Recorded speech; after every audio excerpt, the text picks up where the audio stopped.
എന്താ പരിപാടി? പക്ഷേ ഞാനിവിടുത്തെ കാര്യങ്ങളൊക്കെ ഞാനൊന്ന് കാണാനിറങ്ങിയതായിരുന്നേ. അപ്പം ഇവിടുത്തെ കാര്യങ്ങളൊക്കെ അറിയുന്ന ആളാണോ?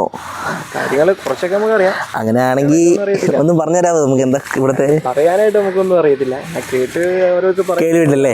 ഞാനതിനെ പല കേട്ട് കേൾവിയും കൊണ്ട് വന്നതായിരുന്നു.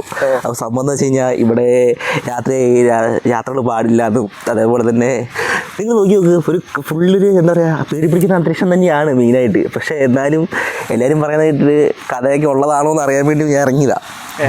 പക്ഷേ നോക്കി നോക്കുമ്പോൾ എനിക്ക് അങ്ങനെ തോന്നുന്നില്ല. പ്രകൃതി ഇത്രയും എന്താ പറയുക സുന്ദരമായിട്ട് അണിഞ്ഞൊരുക്കിയ സ്ഥലമാണിത് കണ്ടോ.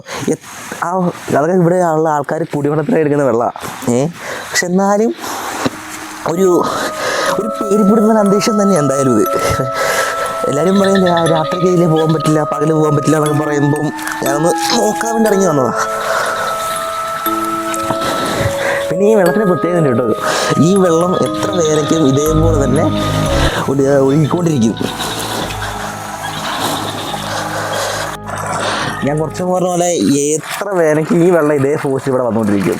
അതുകൊണ്ട് ഇത് എവിടുന്നാണ് വരുന്നതെന്ന് വെച്ച് കഴിഞ്ഞാൽ കറക്റ്റ് അറിവില്ല. പക്ഷേ കണ്ടോ എഞ്ചായി തണുപ്പാന്നറിയാം വെള്ളത്തിന്. പിന്നെ കുറച്ച് 2 കിലോമീറ്റർ 1 കിലോമീറ്റർ ചുറ്റളവ് മൊത്തം വീടുകളാണ്. അപ്പോൾ വീടുകളിലേക്കുള്ള കുടിവെള്ളത്തിൻ്റെ ആവശ്യത്തിനെല്ലാം ഉപയോഗിക്കുന്ന ഈ വെള്ളം തന്നെ വരും. പല ഉന്നതികളുമുണ്ട്. അപ്പം ഇവിടെ ഉന്നതിയെ ചുറ്റപ്പെട്ടൊരു സ്ഥലമാണിത്. പക്ഷേ രാത്രി യാത്ര ചെയ്ത് നടക്കില്ല.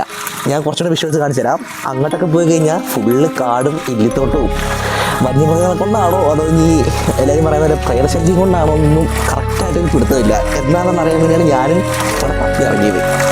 സംഭവം ശരിയാ, രാത്രി വളർത്തുന്നതിനോട് പേടിയാകും. അതുകൊണ്ടായിരിക്കും ഇവർ പറഞ്ഞ യാത്രയിൽ പോകണമെന്നൊക്കെ പറഞ്ഞിട്ടുണ്ടാകുക. അല്ലാണ്ട് വേറെ കുഴപ്പമുണ്ടെന്ന് എനിക്ക് തോന്നില്ല. ഈ റൂട്ടിൽ ആരെങ്കിലും യാത്ര ചെയ്തിട്ടുണ്ടെങ്കിൽ അവർ അനുഭവം അതിൽ താഴെ കമൻറ്റ് ബോക്സ് ഉണ്ട്, അവിടെ ഇങ്ങനെ നിരത്തി എഴുതിക്കൂടാ. ഇല്ലെന്നൊക്കെ വിശ്വസിക്കാം.